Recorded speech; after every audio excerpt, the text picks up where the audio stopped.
if you've rounded with me, you've seen how frustrated I get with people being fed absolute garbage, junk food, carbohydrates, carbohydrates, carbohydrates. We see people on diabetic diets getting nothing but carbs. And I've had diabetic patients say to me, I can't eat this because they eat better at home. And so one of the things, I was looking at this, and this is in the resident room, and it's Nature's Bakery. It's supposed to be good, right? Nature's good for you, right? It's real fruit and whole grains. So I flipped this over and I read the ingredients, and out of 22 ingredients, 11 of them are sugar in one form or another, okay? And so in our grocery stores today, more than almost 75% of all foods have added sugar. Almost 80% of foods have absolutely no benefit to our microbiome, which is super, super important, okay? And so one of the things, there's a lot of people out there that say, ooh, a calorie is a calorie is a calorie, and that's complete BS. It's called biochemistry, right? We've all been to med school, we've all studied biochemistry, and we are all supposed to be scientific in one way or another. So we all remember that glucose, or table sugar, is glucose and fructose. Our diet is inundated with high fructose corn syrup, which actually adds a little bit extra fructose to that mix. And so one of the reasons that I am passionate about it is because, again, it's biochemistry. So glucose can be utilized throughout all cells in the body. Fructose can only be broken down in the liver. So this is a liver cell, right? And so glucose uses the GLUT4 transporter, which requires insulin, and fructose does not use that. Fructose uses a different transporter right here to get into the cell. So the first step in fructose metabolism is that it is broken down into fructose 1-phosphate by the enzyme fructokinase. So fructose 1-phosphate, what's that mean? It's got an added phosphate on it. And so what does that mean exactly? That means you are down, it's 1 phosphate, so that you are now down 1 ATP. Everybody remembers ATP is a currency of energy of our cell, right? So the first thing happens when you are eating a lot of fructose, especially high fructose corn syrup, is that the very first thing that you get, you are now at an energy deficiency, right? Because you are now down 1 ATP. It takes an ATP to get fructose 1-phosphate. So through an enzyme called cyclic AMP deaminase, in order to build that ATP back up, because we all need ATP for energy, you then cyclic AMP deaminase, it then makes ADP, AMP, and then IMP, which is inositol monophosphate. And the end product of that is uric acid, okay? Everybody knows what uric acid is, right? What does uric acid do? It causes gout. What most people don't understand is that uric acid is also, it stops the enzyme from making nitric oxide synthase, right? So too much uric acid will decrease nitric oxide by depleting nitric oxide synthase or blocking nitric oxide synthase. So because you're eating fructose, it gets depleted 1 ATP. Because of cyclic AMP deaminase, you get an increased uric acid, right? So increased uric acid. This increased uric acid, A, leads to gout, B, leads to decreased nitric oxide. Decreased nitric oxide. And so what does decreased nitric oxide mean for you? It means you're gonna have high blood pressure. Why? Because nitric oxide is responsible for dilating the smooth muscles of the blood vessels. So when you have decreased nitric oxide, you then have increased hypertension, okay?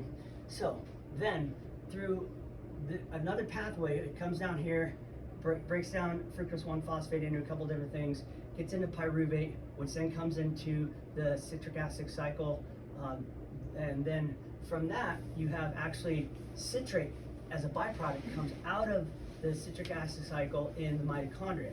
So citric acid plus when another byproduct of these breakdown products is xylose 5-phosphate, and that actually stimulates carbohydrate response element binding protein. Again, I know this is chemistry and a bunch of stuff that you don't need to remember this, you just need to remember the big picture. Carbohydrate response element binding protein plus citric acid, plus citrate leads to increased lipid droplets, which leads to increased VLDL, which leads to increased triglycerides, right? So when you have this leading into this, you now have hypertriglyceridemia, increased triglycerides, and dyslipidemia, okay? So then the other portion of that is part of this does not actually come out of the cell. It doesn't come out of the liver, right?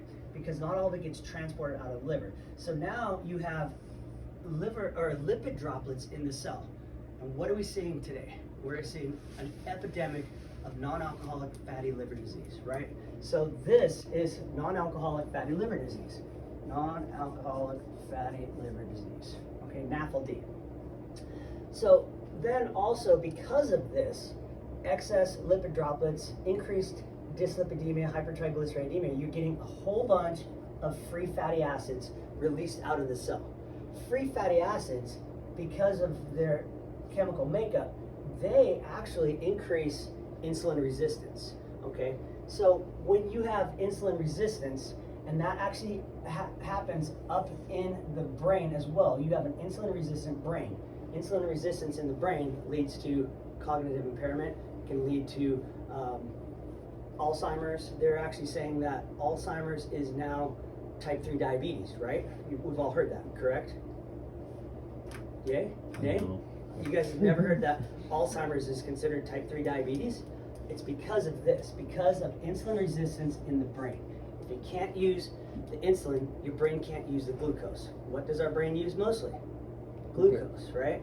So, and another thing that we're getting is with all these free fatty acids is muscle insulin resistance. And I've been saying over and over to a lot of residents here, muscle is an organ of longevity. It's loaded with mitochondria. Mitochondria are the powerhouses of the cell. They lead to longevity.